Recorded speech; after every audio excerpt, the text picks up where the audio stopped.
This week's episode of the Beer Vengers podcast is sponsored by the Beer and Cheese Collective, located at 35-11 Ditmars Boulevard in Astoria, Queens.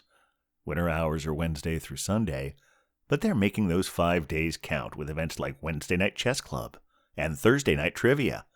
Check out their Instagram page for more details. Enjoy the eclectic array of craft beer, artisanal cheeses, and specialty grocery items at the Beer and Cheese Collective. New name, same great place. This week, Captain of the Beer Wonder, welcome our special guest beer venger to be from Unboxed Experiences, Brewvana, and Log Boat Brewing Company. It's newly certified Cicerone Mary Catherine Crook.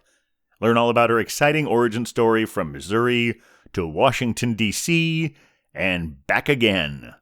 Then our freewheeling discussion goes from New York City Beer Week to International Women's Day and even takes the time to answer the question, what is an off flavor? And of course, it wouldn't be a Beer Venger to Be episode without the solemn naming ceremony. I'd tell you her new name here, but trust me, you'll appreciate it more after savoring the whole episode. Remember to like, star, and subscribe whenever that feels appropriate. And send us your emails at thebeervengers@gmail.com if you have any questions, suggestions, or if you just like hearing us talk about you on the show. And now, without further ado, please enjoy episode 57, Savour of the Month. Well, we're the beer vengers, beer vengers, beer vengers. We're the Beer Vengers. Welcome to the Beercast, everyone. Coming to you from an undisclosed location in Astoria, Queens, I am Captain Porter Brownstout. And coming to you from an undisclosed location in the County of Kings, it is I, the Beer Wonder! And we are... The Beer Vengers. Oof. Yeah. Not one of our best, I'm afraid. Oh, you didn't like that No. one? I mean, we tried. The effort was there. Yeah. I mean, it had some smoothness to it. It did. Well, welcome to the Beercast, everyone. Wonderful to have you here. Wonderful to be here. To Beer Vengers in here, Beer Vengers out there, and then Beer Venture to Be right here in our virtual studio right now, coming to us from the state of Missouri. It is newly ordained Cicerone, Woohoo! Mary Catherine Crook. Yay! What's up, y'all? This is exciting. Yeah, we full disclosure, we have worked together and got to know Mary Catherine, and really excited to get to know a little bit more about her with her. Well, I guess we don't actually want to say it Don't out loud. trigger We'll it. trigger the song, but yeah, with her beginning tale. Yes. That's coming at her starting saga. Is there another synonym? Do we have that, Beer Wonder? Prologue? No, I don't know. I think we just commit to the bit for the moment. Yeah, primary prologue. There you Yeah, go. that would Primary work too, prologue. yeah. PP. All right. Well, I think we'll probably be more inspired with that sort of thing once we get to the pours, right? Agreed. Let's All do right. it. Well, I'm really excited about this one I have. Is it okay if I go first? Should I? Oh, you're mad because you want to go first. No, Captain, you are in the presence of a certified Cicerone. How dare you? And during Women's History Month, no less. Exactly, Captain.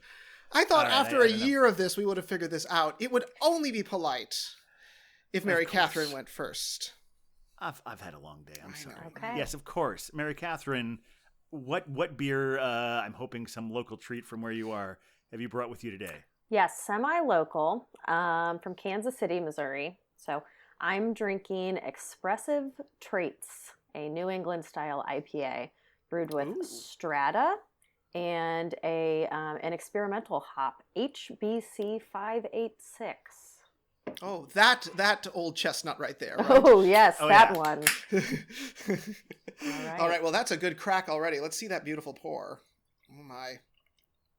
Ooh, it is hazy. Oh, it's Isn't so it? hazy. Sure is. Wow. Yeah. Oh my goodness. Very, very hazy. I like Nice hazy orange color. on a day like today. It's snowy here. There's snow on the ground here, and I Mm. think hazy IPAs are like soft and comforting on like a snowy day. Yeah, very hazy. Oh, yeah, Excellent. Look at that thing. That is quite lovely. And it's in a lovely goblet. Is that goblet repping any favorite brewery of yours? Yeah, this says Wheatland Springs, which is closer to you guys. It's in Virginia. It's a farm brewery, and they grow a lot of their own malt. Very, very impressive place. Very cool. They're out in Loudoun County. So if you ever get to like the DC area and you want to take a little day trip out to like Shenandoah, go out to the country a little bit, it's a really good trip to take. Oh, that's another. I have a very long list of places I need to visit, so I will add that to it. Yes. Beer Wonder, I think is further penance for jumping the gun there. I think I need to let you go next. Okay, thank you. I figured we had gotten somewhere at this point, but apparently not. I know. All right. Well, here's the thing. Always very exciting because today I have a sponsored pour. A sponsored pour from the Beer and Cheese Collective at 35-11 Ditmars Boulevard. Yes. Wheat Lightning just keeps coming back with that. I know. I love it. Yes. He does, yeah. Well, this is from a little brewery called OEC Brewing from our dear friends in Connecticut.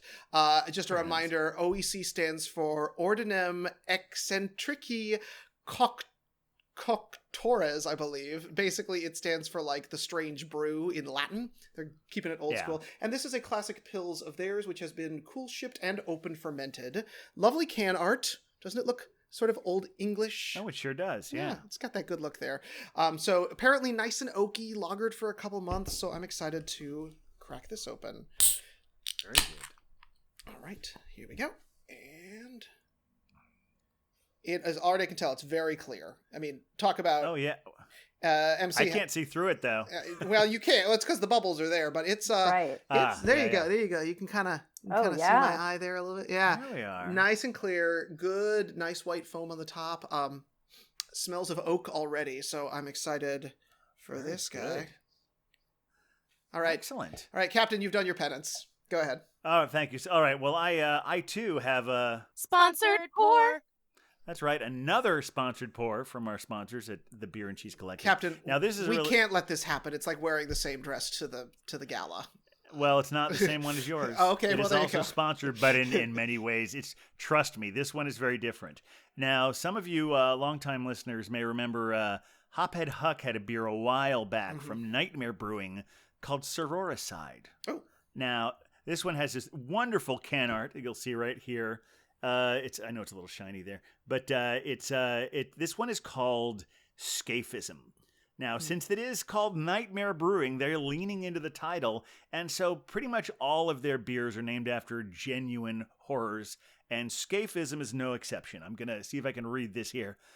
Two boats are joined together, one on top of the other, with holes cut in them in such a way that the victim's head, hands, and feet only are left outside. Within these boats, the man is meant to be punished is placed lying on his back, and the boats then nailed together with bolts. Next, they pour a mixture of milk and honey into the wretched man's mouth till he is filled to the point of nausea, smearing his face, feet, and arms with the same mixture, and so leave him exposed to the sun. This is repeated every day, the effect being that flies, wasps, and bees, attracted by the sweetness, settle on his face and all such parts of him as project outside the boats and miserably torment and sting the wretched man. Moreover, his belly, distended as it is with milk and honey, throws off liquid... Okay, I think that's enough of that. But anyway, you get an idea of what scaphism is. I stopped right before I was going to say liquid excrements, because I think that was quite enough there.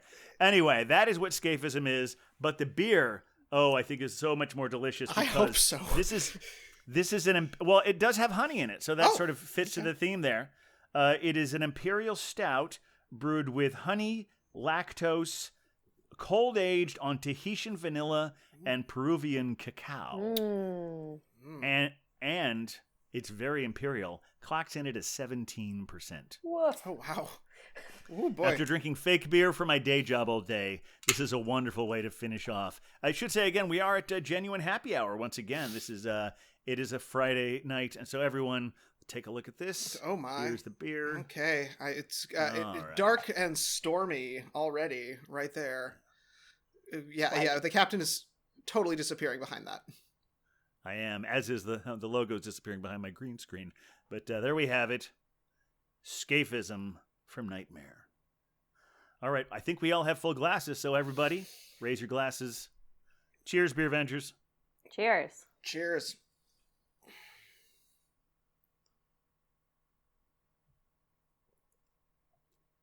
very nice.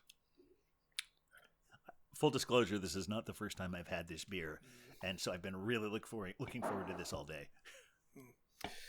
All right. Well, I am usually a hazy IPA drinker, so MC, I am looking slightly lustily at your beer, so I'm going to need to hear all about it. Oh, it's excellent. It could use a little warming up. It's a little cold, Okay. so like I'm getting some sweet fruitiness right now. A lot of peach, like a lot of stone fruit, apricot, but I think that dankness is going to come out once it gets a little warmer. I can get a little bit of it, little hint of it in the background. The mouth feels really soft and pillowy, really smooth, almost no bitterness. It's really, really good. Oh gosh, amazing.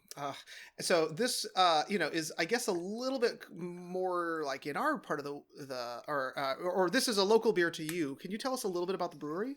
Yeah, it is. So it's about 2 hours west of me in Kansas City. I'm in mid-Missouri, kind of halfway between Kansas City and St. Louis. So it's semi-local. It's called Alma Mater. It's kind of newer within the last 5 years, I think, because I lived in Kansas City about 10 years ago and it didn't exist then. And I've only been there once. It's small system, and they specialize in like lagers and New England style IPAs. So, I'm getting kind of the cream of the crop here. They do really, really good New England style IPAs. I've had like a dry hopped Pilsner from them also that was really, really excellent.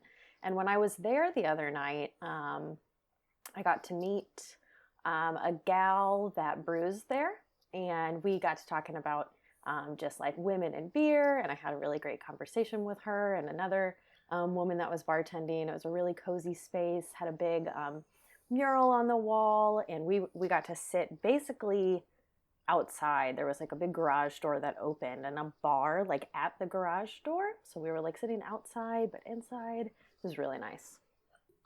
That sounds fantastic. Now this one, you said that we have this new hop in there, the HN, et cetera, et cetera. Do you have any sense of what this might be flavor wise? Actually, I haven't looked into it. I saw Strata, and that's why I picked it up. I really like Strata hops. Those nicely balanced. I feel like Strata is a nicely balanced hop. It's fruity, and then it ends up being real dank. Kind of like stone fruit meets weed in a hop, and I really like that. As far as the HBC 586, I don't know much about it, but what I am picking up is like maybe some mango, definitely just some more soft fruit, kind of like the Strata. I'm not getting much pine. I'm not getting, a little tiny hint of citrus, maybe like a little grapefruit, but kind of in the same vein as the Strata, like pretty soft and fruity. It's crazy. There's so many different kinds of hops out there. I'm sure as in the tests you recently took, you certainly, if you didn't know it already, you certainly knew it from that. Right. I have, a little bit later, I'll be talking about my week in beer, because I discovered just in a very real way how many different kinds of hops there were, how they're infinite, I suppose. I'll tell you right now, so many that you can play hops bingo. Oh, I believe it. Oh, I played hops bingo, but I will get to that story later in the show. Okay. I will not spoil it any further. I'm anxious to hear about that. Yeah. So, Beer Wonder, tell us a little bit more about the beer you have. Oh, I mean, well, it's lovely. It's classic Pilsner, nice crisp. It's got a little bit of sweetness to it, as I would expect from something like this. It's done very traditionally. They're using a German double decoction mash on this one. They're using traditional hops, but they're the fermentation starts in an open tank for about a week on this one, and then it's followed by oaking for about 3 weeks, and then it is lagered and finally dry hopped. So it's pretty traditional, straight, exactly what I'd want. And it's lovely. It's very drinkable. I'm getting a little bit of the hops on the nose, but nothing too intense. It's got a nice dry finish, very little bitterness. It's sort of exactly what you'd want in a nice, kind of traditional, Pilsner. And it's what I think this brewery is going for, because their whole concept originally was that they wanted to make this a spoof on medieval guilds and secret societies. And so their intention was to create these sort of ales and concoctions with fantastic aromas and flavors. And they started doing that originally by making sort of rarely done styles, as well as sours and wild fermentation, and then realized that to be even more, against the grain, it would be to start a excellent lager series. And that's kind of what they've now done. They're on this kind of clean lager kick, and honestly, it's a perfect example of the style. I would drink more than one of these. And at, what is it? I believe it's about 4 and something percent. 4.8%. Yeah, I could definitely do a few of these. Cool. So, cheers. Cheers. All right. Well, Captain, you've escaped death by drinking this beer. It seems. I have. So... I would much rather drink a beer called Scaphism than go through Scaphism. There's no real debate at all which one of those is better. But oh wow, this is it's really, I'm feeling warmed by the sips I've had of it already. It just has that warming taste to it. The chocolate is one of the probably the strongest one. They're those cacao nibs, and with the cacao and the vanilla like melting together, and it's a really clean taste of it. It's not like something where there's like where the ingredients are maybe a little more artificial based. It's just it's so, and it's every sip it deepens, and it's I don't know what, but and I'll also say though, even though it is very thick and is very sipping, it is also very smooth. For a 17%, it's not really. I would call it warming, but not overtly boozy. Okay. I feel like that can be a danger with these really dark. Oh, no doubt, high octane definitely beers. a danger. Yeah, Yes. that's what I was just thinking. I was like, oh no, I'd be in trouble with a beer like that. Yeah, I mean, it definitely, like, the only other one that I talk about a lot that has that is the AleSmith Speedway Stout, and that's at a 12%. And this is definitely tastes stronger than that, but similarly gives you that really smooth taste, which can lead you into all sorts of terrible places. Good thing I'm in no terrible place. I'm just sitting here talking to you. Most and definitely. my couch is right over there. So it's this is the perfect beer to have after a day dealing with, can you believe that I've dealt with 4 different internet platforms today? Oh, bless it.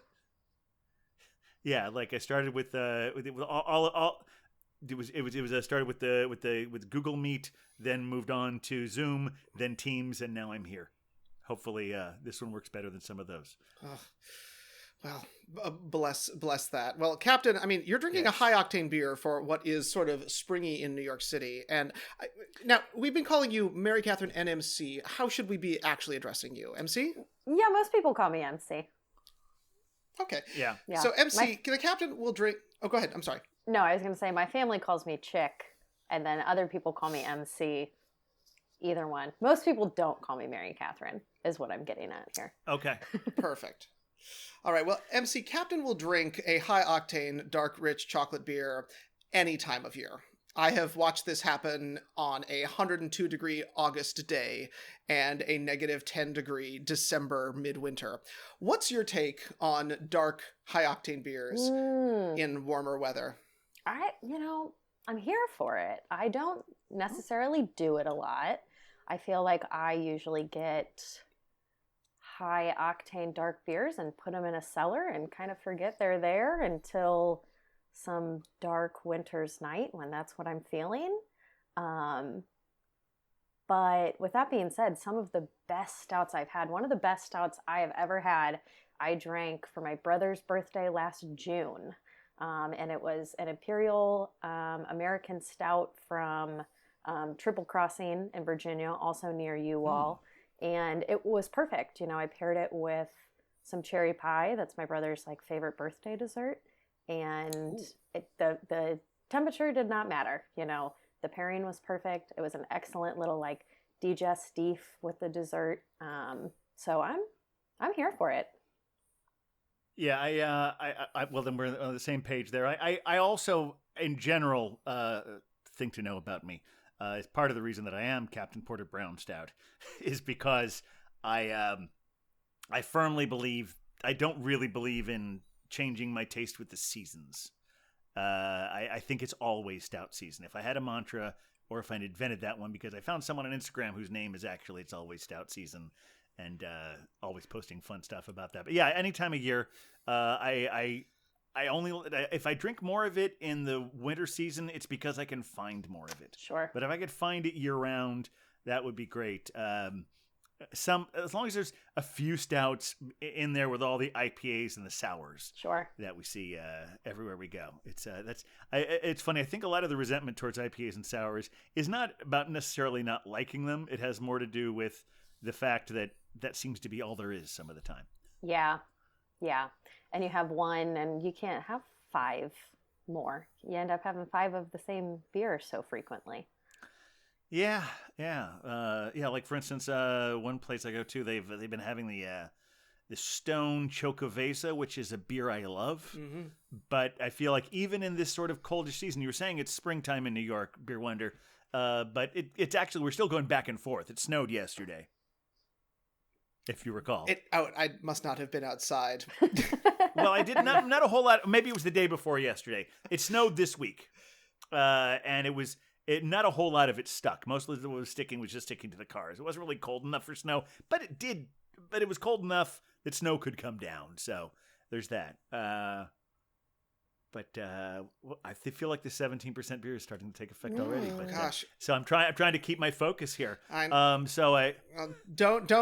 let the wasps come sting you, because that's. Oh no! Otherwise, I'm supposed to ride the boat, and it's already bolted to another one. So I don't know if I'm going to be able to make that happen. No. This is as we said, the dangers of me having a 17% very drinkable stout in my apartment is not remotely dangerous. No. But I do want to find out a little bit more now to give our people who are listening a background. Mary Catherine, or MC, or Chick. You said that's your other. Yeah, that's what like my whole family calls me. Yeah, it sounds really like derogatory and sexist, but after 30 years, I've accepted it, and it's fine. But Beer Wonder and I met her in our job where we professionally help people facilitate beer and cheese tastings.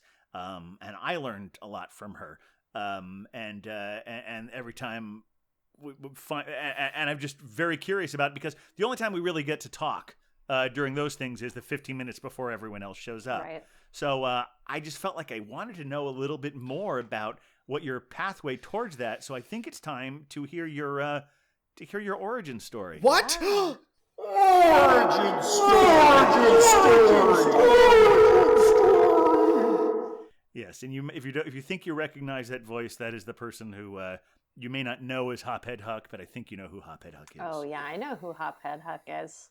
It's actually strange. Yes. I have never worked. I've worked with both of you all, but I've never actually worked with him.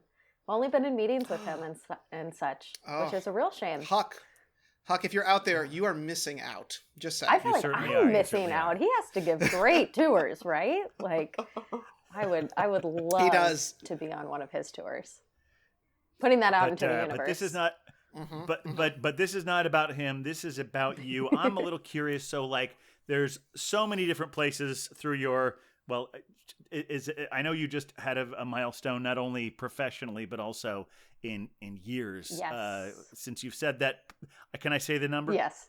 You just turned 30. Right. Hey! But even in that short amount of time, you seem to have racked up all sorts of beer experiences. But I'm curious where this all started for you, either professionally or personally, and how that bled into the professional, and how that all came about. What was maybe one of your first, or at least one of your earliest experiences with beer?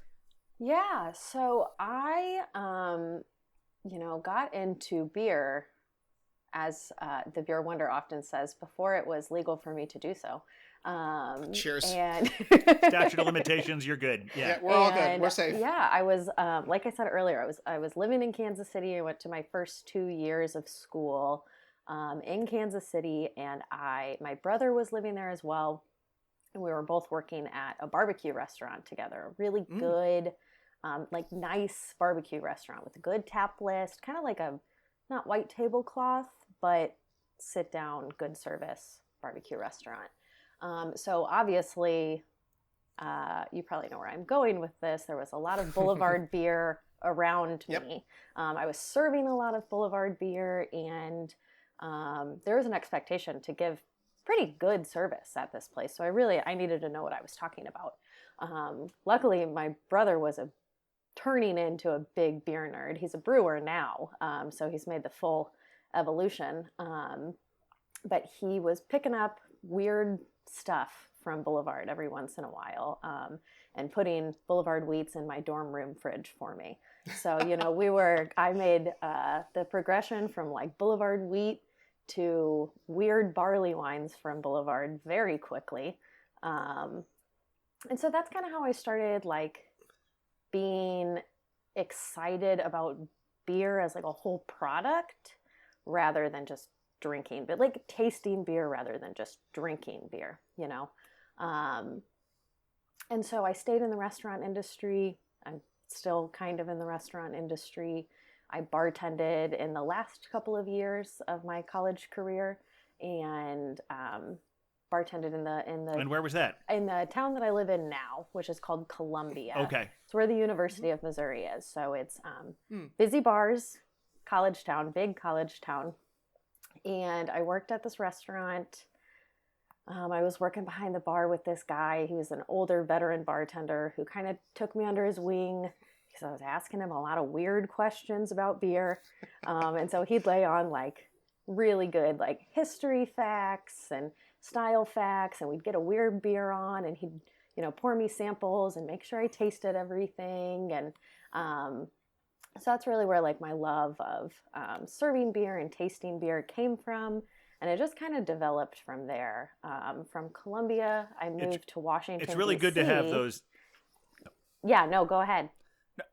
I was just going to say, it's really good to have those people in your life Yeah. who provide that sort of guidance. Yeah. Part of Beer Wonder's origin story was me guiding him down the path. Oh. But yeah, I think people engage too much in generational conflict. We're all the same people. We're all the same human beings, but I do find it interesting sometimes to admire the fact, or envy in a positive way, think, wow, that's great that happened for you. I wish that had happened for me.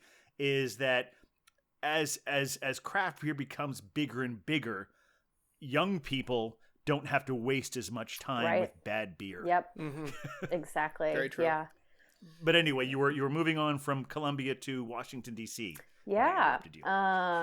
Yeah, no, that's such a great point, though. I'm so grateful for, his name was Greg, and I still see him. He still works at the same bar. And so I'm super grateful for him, coming and being like, well, do you know the history of IPA, though? Do you know why they call it that?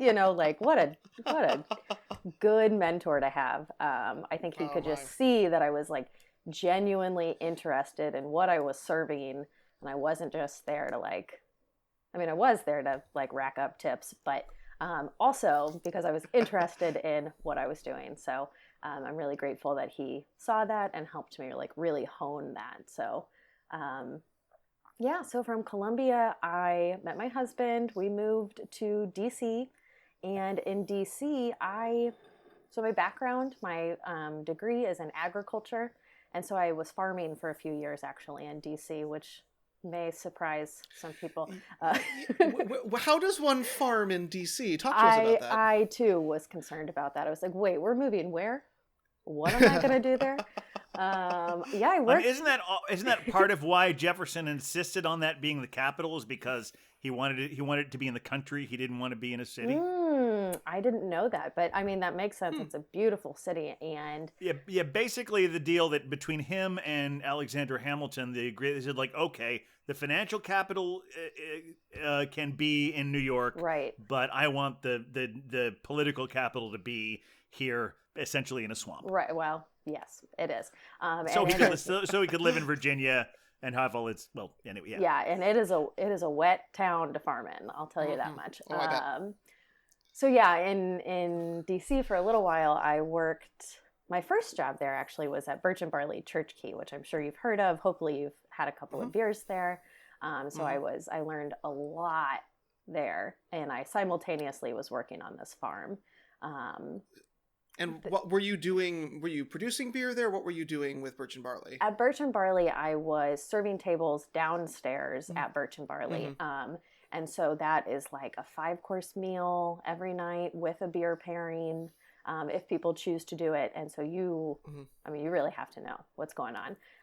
Every day before service, there's like an hour lineup where you sit and go through every single menu item, every single new beer. You try 3 or 4 beers, and then you go over pairings. A lot of people say that just going through the training at Birch and Barley, you should be able to pass the first, the certified beer server exam. And I didn't, but I would argue that I was maybe just not confident enough, and that I probably definitely could have. There were a lot of tests involved. So yeah, my beer career really hit a stride in DC when I was working there.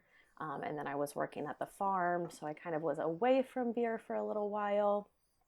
And then luckily, I got back into beer. I left the farm and I was offered a job as the lead bartender at this little market in DuPont Circle called Glenn's Garden Market. And it's like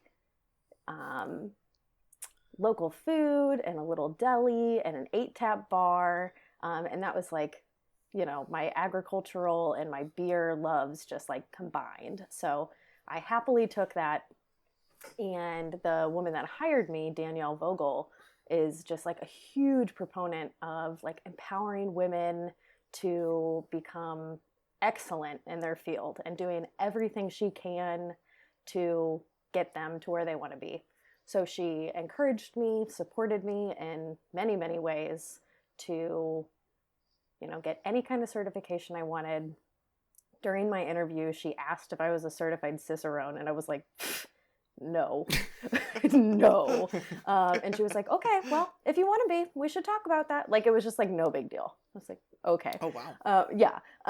And so, immediately I started studying for my certified beer server exam. She encouraged me to start studying for that. So I studied for that and took it and passed it and started training other members of my staff to do the same. And I had kind of my right-hand bartender, Daniel, who actually also used to work with us. He also became a certified beer server under my command, which I was pretty proud of. Yes. And then, just kept studying. The pandemic put a obvious halt on our service, and we were quarantined half the week and working the other half of the week.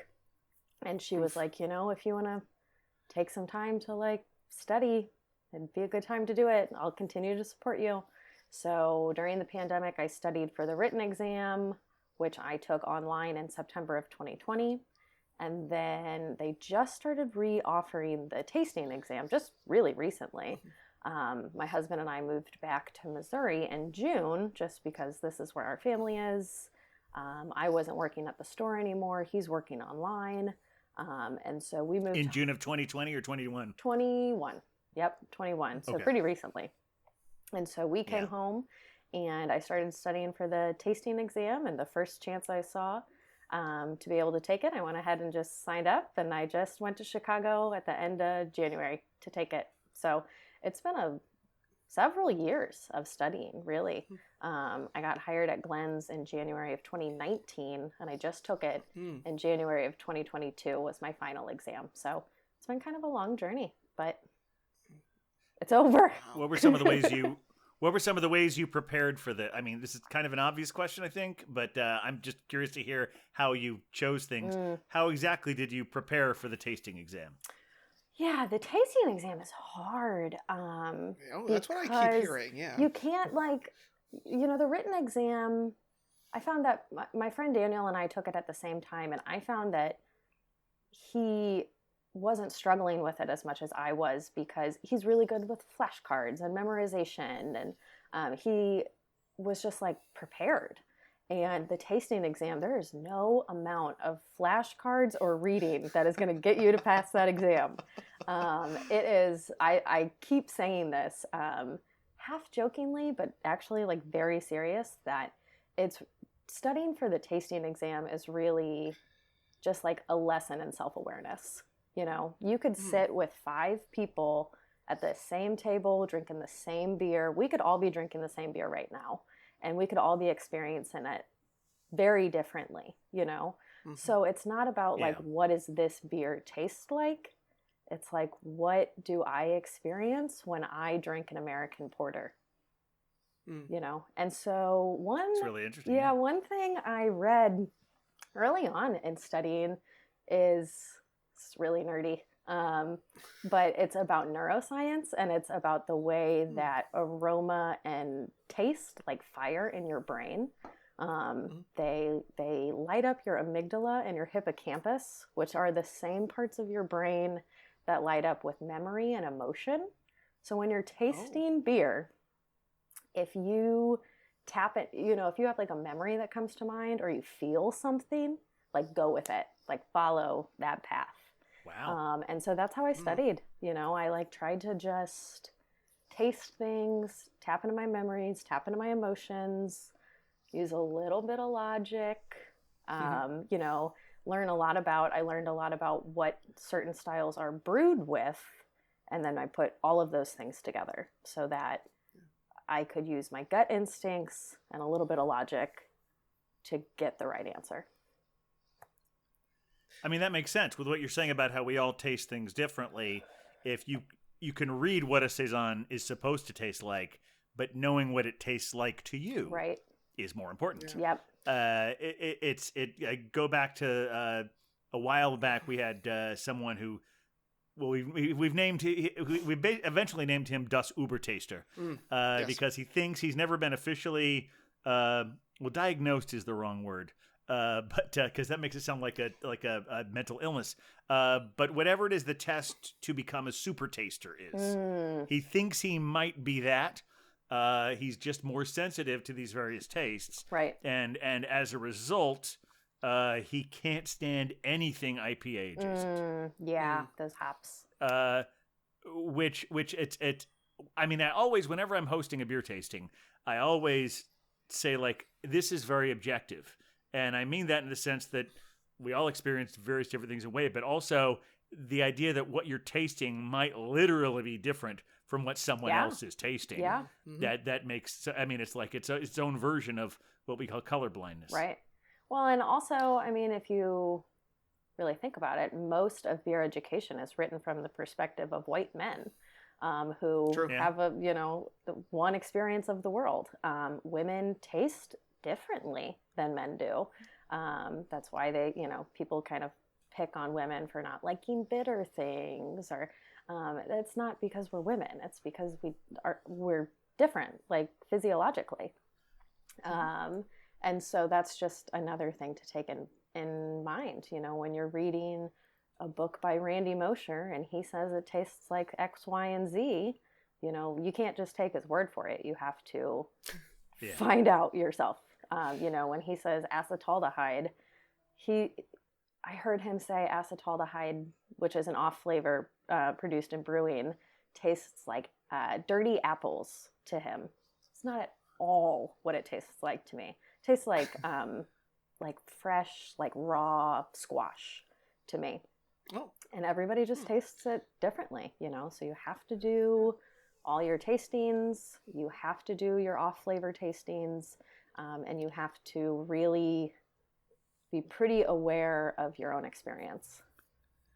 Well, speaking of the off flavors, I do want to mention, for those who might not know, you don't just get to drink good beer as a part of this exam. Mostly right? not, actually. Yeah. So can you tell us a little bit about that and what you did to prepare for all of the off flavors you're expected to This is kind of a little bit what I was saying. Like you had to create your own blind taste testings, didn't you? Yeah. I mean, I luckily live with the world's most supportive husband. So I had blind tastings every single night for 3 months because he just gave me blind tastings, whether it was an off flavor or not.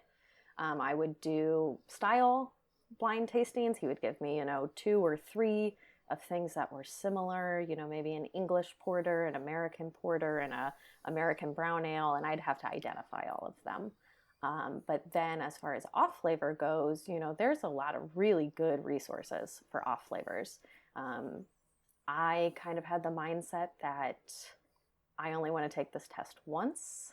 And so I invested in buying off flavor kits.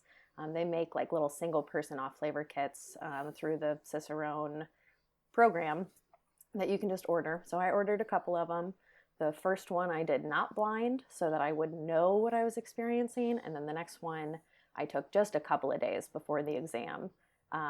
So that, and I did that one blind, and that way I could kind of compare it to my first experience and anyway, see how I did. And so that's definitely what I would like recommend. I think it was $50, you know, it's a little bit of an investment, but definitely worth it. The other thing I've heard people say, sounds awful, is like pick the worst bar in town. And if you, you know, like pick the bar that you know doesn't clean their lines and like go drink a Pilsner there. And like you will learn what infection tastes like, unfortunately. You will learn about diacetyl that way. And I think we've gotten a lot of what you're telling here in context. But to the people who aren't like your hardcore beer nerds, explain a little bit more about what defines an off flavor. Ooh, okay. Yeah, so there are like two. Believe it or not, this is a question I actually got from one of our guests one night, and I didn't know how to answer it properly. Yeah. So I want to hear from the newly minted Cicerone what that is. I would say that there are like two main types of off flavors. There are brewing off flavors that come about because of something that happened during the brewing process that did not make the beer taste exactly the way it should. So that's like that acetaldehyde that I mentioned. Probably has something to do, these brewing off flavors have something to do with the fermentation happening too warm or too cold or too fast. The boil happening, you know, too fast, or anyway, things that happen in the brewing process. The other main off flavor category is service related. So everything went fine when the beer was being made. The brewers did everything perfectly, went into a clean keg, you know, got canned properly, and then something between the brewery and it being in your glass right now, something happened. And, you know, so the main ones are going to be like oxidation, infection, like I mentioned. Diacetyl can happen. So oxidation, that is going to happen if beer is stored too warm or too long. Things start to break down. The hops start to break down and it starts to taste like cardboard. Infection is if, you know, literally the beer lines from the keg to the glass start to get infected with little buggies because they're not cleaning them regularly. Yep, ew. Tastes sour and buttery. So those are going to be like service off flavors, which luckily are pretty identifiable and easily fixable. Not in the moment, but you can identify them and get to the root of the problem a little easier. So that's a big portion of the test. Are there examples of people discovering off flavors by accident that they turn out they actually like and therefore try to replicate? Okay. Yeah, sure. So off flavors aren't just, this is bad beer. There are examples of off flavors on purpose. Yeah, so like I think English beer is a really good example. There's a lot of diacetyl in most English beer, which is kind of like a buttery flavor that like Americans drink, and it tastes not clean to us. But the way that fermentation, the way that English yeast ferments, creates this buttery flavor because the yeast flocculates very quickly and falls out. So that's going to be very common when you go to the UK and have a beer, or even Ireland and have a beer. And culturally, it's absolutely accepted. People really, really like it. And maybe sometimes in the US, a brewer will try to replicate that in order to like get very authentic. But typically, they're not brewing like that in the US. I just had a coworker tell me the other day that he was used to like very diacetyl-y beers, probably over diacetyl-y beers, because they had been shipped to the US and gotten a little old, probably not super fresh. And he went to the UK and was like, where's that taste? It had the diacetyl had gone a little bad, become a little bit closer to infection, and he had grown to like it, and went to the UK, and that taste wasn't there. I also heard recently somebody was drinking a sour beer, and a lot of times when you brew a sour beer, you end up with this taste called THP, which very common in like Berliner Weisses. It kind of tastes like dried Cheerios after you swallow it, kind of like an aftertaste. And a lot of times people will be like, ooh, there's a nice grainy taste at the end. But a Saison brewer would be horrified to find THP in their beer. So some people really like it, It's all think personal it all comes preference. back down to that. Yeah, it really is. It's personal preference and how it tastes to you. Right. It's like just like I know some people love the taste of mushrooms and eggs, and it makes me want to retch when I taste that in my throat. So it's like, but it's very likely, thinking more on what you're saying, is that it probably tastes different to me than it tastes to them. Right. I've never bitten into cilantro and thought it tasted like soap. Right. But a lot of people swear by that. Yep. And a lot of people, not only do these off flavors taste different, some people can't taste them. So you have to identify them by smell or by mouthfeel. Brian, that we work with, cannot taste diacetyl. Can't taste it. Yeah. Has to identify it by mouthfeel, which is wild to me. But we sat there and drank the same beer, and he did not experience any diacetyl. That was definitely there. And it's just a different experience, Well, in addition to your Cicerone, I know you are connected to the Pink Boot Society, and we have briefly talked about them on the podcast, but can you tell us a little bit about them and sort of your connection with that group? Yeah. Yes, and any I guess now I feel like we're segueing a little bit into the whole weekend beer and any recent experiences you might have had working for them. Yeah, totally. So I'm pretty new to Pink Boots. I was a member while I was in DC, but it wasn't very active. So Pink Boots is like a national, maybe it's even international. I think it's an international like women in beer society. So it's a membership, and women and non-binary folks are welcome to join.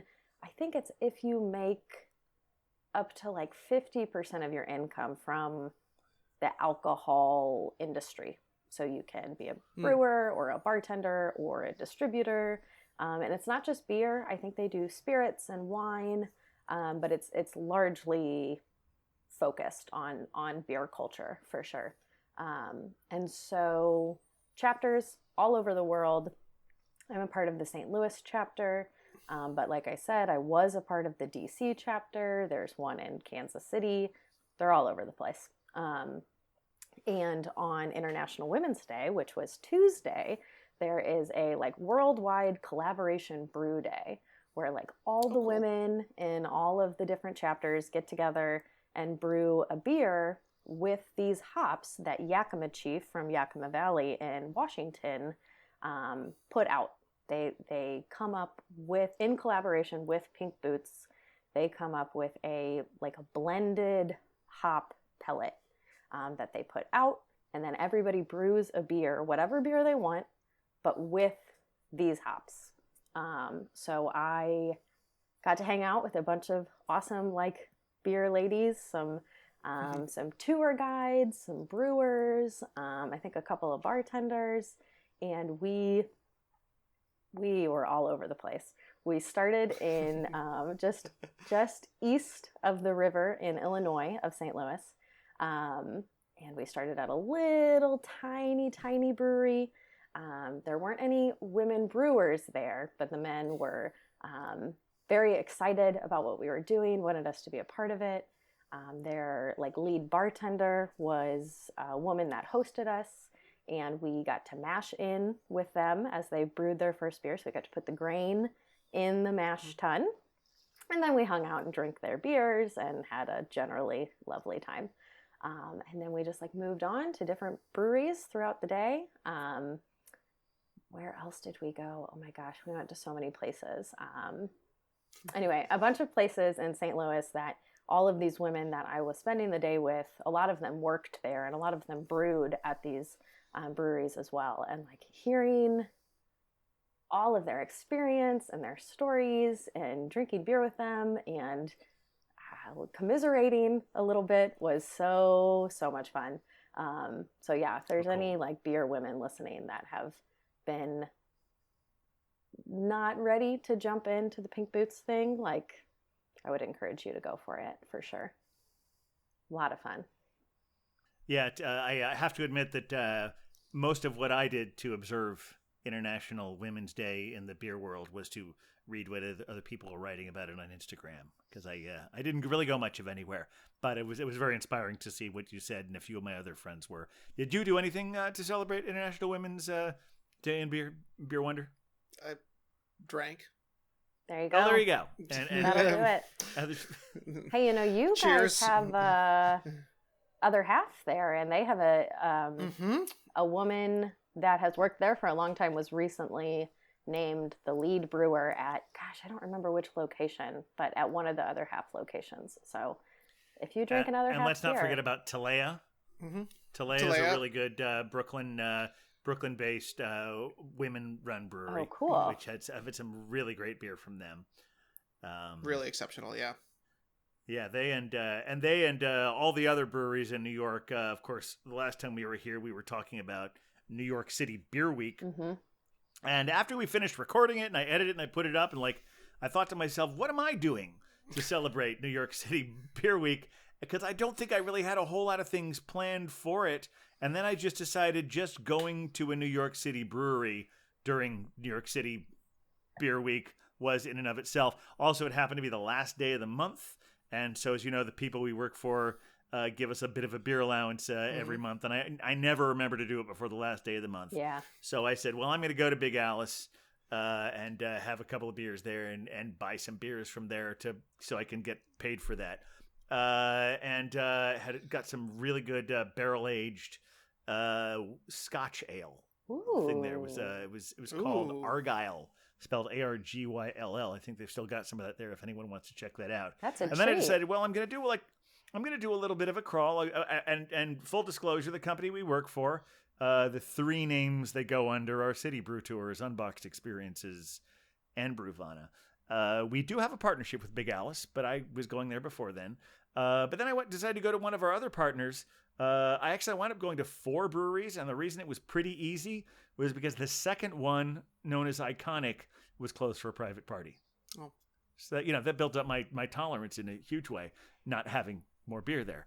And then I walked over to Fifth Hammer Brewery, which is not one of our partners. Or are they? You're more... No, yeah, they should be, but they're not. Because they would make for a perfect crawl there. But that was where I experienced Hops Bingo, which it's funny. I thought, well, I'm not doing any official New York City Beer Week stuff. And before I knew it, I was smack dab in the middle of a New York City Beer Week event where they had 6 cards and they had all the different, probably not all of the different, but a lot of different hops on each card. I mean, there's so many hops. You would have a whole card where they could list off 6 kind of hops and it wasn't on that card. Oh, wow. And I never won, but I came close once or twice. And really, that's all the fun about it. It's playing in it because, the prize is you get a little shot of a beer or something. But really, ultimately, it was just fun being there, celebrating it. And then I went to Rockaway Brewing and had a good time there as well. So that was my first New York City Beer Week event. But the next night, that was Wednesday of that same week, we created our own New York City Beer Week event. And and at that, the Beer Wonder was the guest of honor. Well, so yes, you may notice I am actually out of uniform today slightly. I do have my Beer Avenger shirt on, but I am wearing an additional set of armor over that. I would say you're not out of uniform as much as your uniform is accessorized. It's accessorized. We're expanding. It's expansion pack. Thank you. Yes, enhanced. Because yes, on the Wednesday of New York City Beer Week, which seemed only appropriate, I proudly took my place in the pantheon of legends as a Pony Bar All-American by drinking my 100th beer with them. And so this was a moment we all geared up for a very long time. In fact, it Indeed. took... when I started keeping track, as I did a little digging, it turns out that the day I started keeping track was the day that our dear Hophead Huck received his All-American, which meant we'd been drinking at Pony for at least 2 years before that. And so I did finally get my 100th beer, going all the way from my very first Abita Spring IPA on 4/20 of 2013 to my 100th beer, which was the Rare Form Troy Division Hazy IPA. So you can see there's consistency across all of this on March Beer Wonder, 7th I of still 2022. I still feel like it's important to note it is your 100th recorded beer. Because Correct. I'm very certain this was not, that your 100th beer came long before that. Yes. You're just a terrible record keeper. I just am. I'm not allowed near spreadsheets. That's true. So it was a You really... can come near my spreadsheet anytime you want, Beer Okay. Wonder. Well, thank you. HR? No. Oh, come on. How many times have I said Beer Wonder, look at my spreadsheet? Oh, so many times. That's not even a joke. That is a real thing because I keep spreadsheets about my own beer drinking, about the Beer Avengers beer drinking. Yes. MC, you're going to be on a Beer Avengers spreadsheet very soon yourself. Oh, I'm excited. Because we keep records of all the beers we've had on the show. You know, I heard your bio once in a event we were doing together, and I was astounded at the number of beers. I was like, how does he know that? But it's all coming together now. I get it. Were you talking about my beers with Untapped? Yeah, I must have been what it was. The number of different beers you had checked in. I have over 1,300 ones at 1,350. The thing is, when you're hosting a beer event alongside someone who's about to become a certified Cicerone, you feel a need to beef up your resume in some form or another. But how many beers have you had though, Cicerone? Right? Yeah. Once I heard that, I had started keeping track on Untapped a lot more, and I was like, I think, like you just said about Beer Wonder, I think I have actually had a lot more different beers on Untapped or different beers than I have actually put into Untapped. I mean, I certainly have as well, mostly because I pretty much never record flights. Right. I don't think I record after the third beer of the night is usually what happens. See, also if I'm drinking 5 beers at once, by the time I've typed out the name of every single one in there, it becomes pointless. Right. By the time I type those in, the beer I'm having is warm and I haven't even been able to taste it properly. Right. So. Right. Yeah, it's the challenge when we have to drink beer professionally, isn't it? It's just it certainly is. It's a cross that we all must bear. Right. So, but since I've only been doing that sort of thing professionally since pretty much the week I met you, because I was assisting you on one of my very first ones of those. I felt that since I don't have a lot of professional stuff to do, I really need to tout up my amateur stats. I mean, we're all just doing the same thing here. We're all just drinking beer. To be clear, we are. Those are true facts right there, right, MC. Right. I mean, I've always tell people, if you haven't found a beer you like, you just haven't drunk enough. Got to kiss a lot of frogs before you find a mate. Exactly. So, yeah, my mom thought that she didn't like beer, and then she tried a Belgian Creek for the first time. And now she says, "Oh, I don't like beer. I just like those cherry ones." And it's like, yeah, you have a very expensive taste in beer. I get it. I had an oak-aged Creek from Oregon with the Belgian Babe very recently.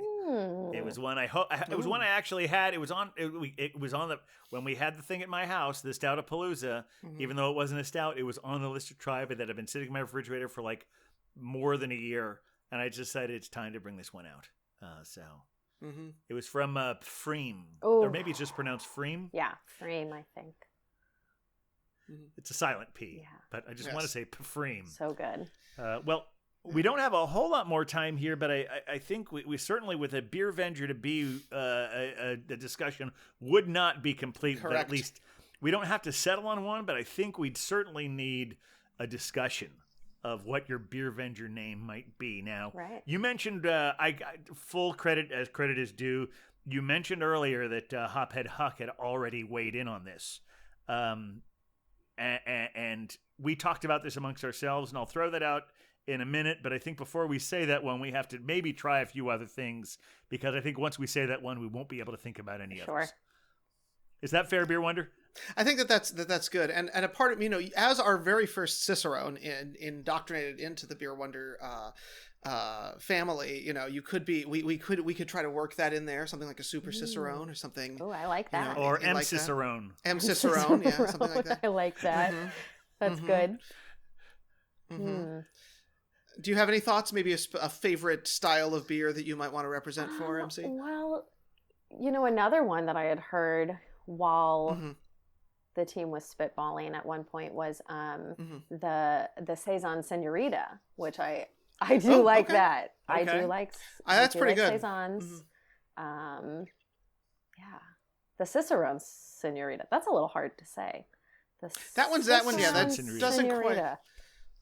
Yeah, that doesn't quite trip off the tongue you might hope. Yeah, no. Yeah. When I'm shouting for you to assist with the important duties of the Beer Wonder, I want to make sure, Beer Vengers Fair, I want to make sure it comes out cleanly. You have to be able to say it after a couple of beers, too, and that would be hard. That would be tricky, yeah. All right. Well, I guess I'll go ahead and say what Huck's is and how it sounds so great, but my issues with it in theory. Okay. Because it sounds great. The name Huck suggested was MC Slammer. And I think that's great. But although, and this is not a good name that I'm suggesting as a switch, is that I kind of feel that MC Sipper would be a better one, because when you're drinking a really good beer, you're not really slamming it. That's so true. Because you want to savor every sip of it. So, but Captain, let's not underestimate our new inductees' tolerance and ability to enjoy a number of beers and still be able to tell the off flavors as well as style quantities in a long period of time. I feel like she's been training for this for years. That is true. They do serve you literally 12 samples of beer at the Cicerone exam. So. I guess I just don't know how much Slammer MC Savor It doesn't resonate with my ethos quite well enough. Well, no, it's just that I feel like Slammer is like, oh, you gotta slam this because it doesn't taste very good. Oh, that's true. But true. you really enjoy the effects of it, but you just gotta slam it back and let it. I'm much wash more of a over you. meditative drinker. That is true. Yeah. Well, MC, it is tradition here that our newly inducted Beer Vengers do get to choose their own Oh my name. gosh. Yeah. I know. So what of these, yes. or these or others are starting to call to you? I mean, I like MC Savor. That's pretty good. MC Okay. Savor. MC Slammer, see, now that ties into 90s kid, which is funny. Okay, there's that. Gosh, I might be going MC Savor. I like that. MC That's Savor. funny. What do you guys think? I would say I'm not going to commit to one, but I think we want to reach out to our listeners to see if they will actually respond, because they don't always, but we'll reach out to them, and we will. Yeah, definitely. See, I just threw that out as a.